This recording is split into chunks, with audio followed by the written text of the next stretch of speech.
Hello again, Andy with Handy Andy Handyman. You can catch us at HandyANDFixit.xyz.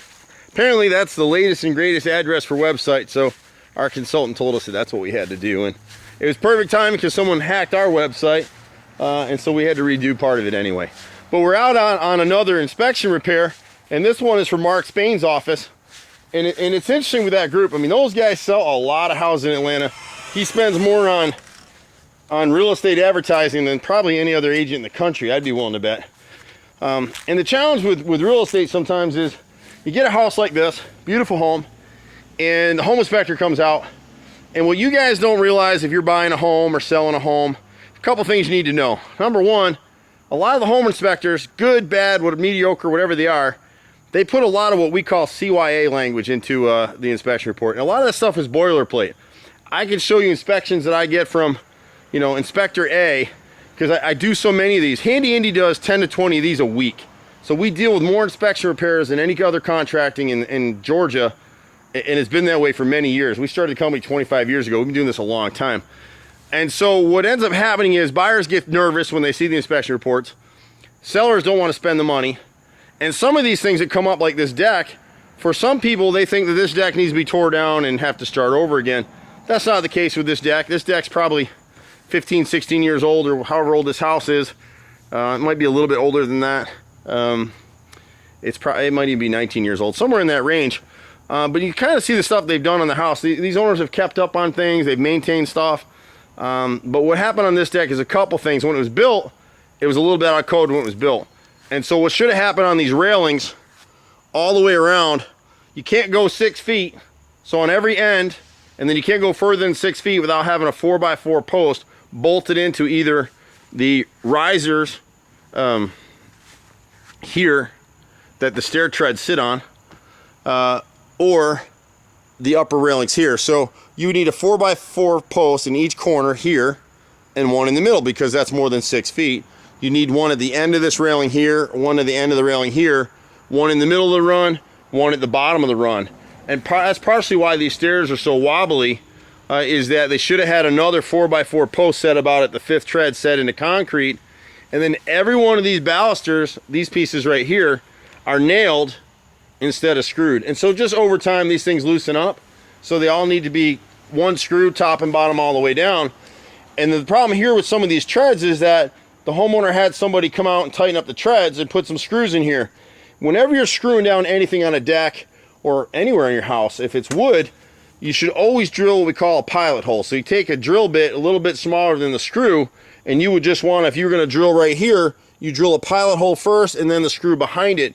And if you don't, if you drive nails into here like what these guys did, or you come back and you screw in screws like this fella did here, you start running the risk of splitting the tread. See what happened when he put a screw right here? He split this tread, and it's splitting back over here now too. So they've got 4 or 5 deck treads on the stairs here that need to be removed and redone. And then once you add those bolted posts in here, you're good to go. All the decking up here is good. The only thing they need to do is get in here, this corner right here, the middle of this far back run, that corner back there, the middle of the back run, and one at the end. Oh. And if you go ahead and do that, then this deck will meet code.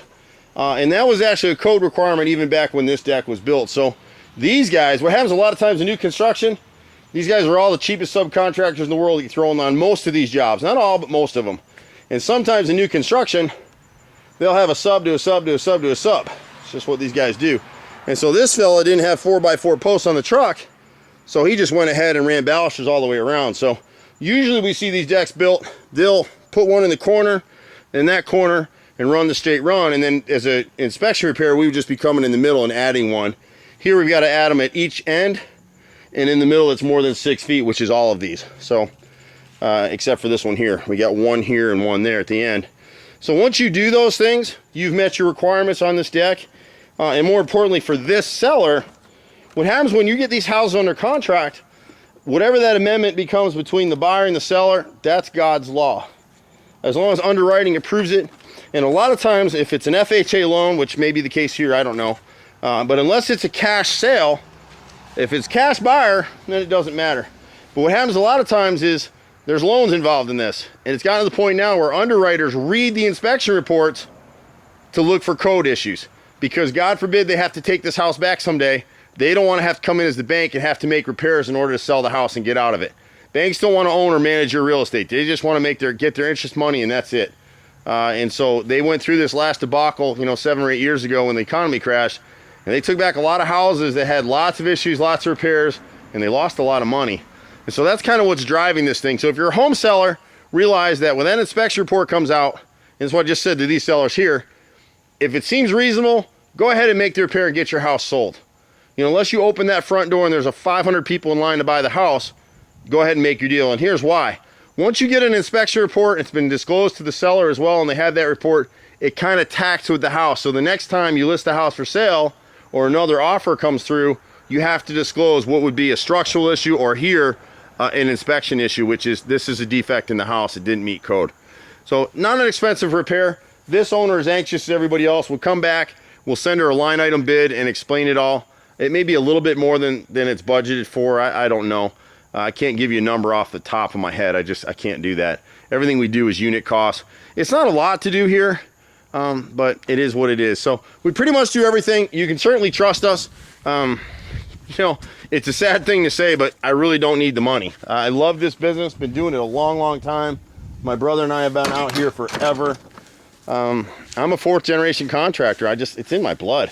I'll never retire. I'll be right here at Handy Andy until God calls me home, because that's what I want to do.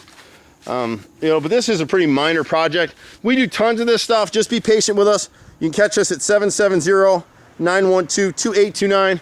I'm Andy, and we'll be happy to see you at your home. Take care. Bye for now.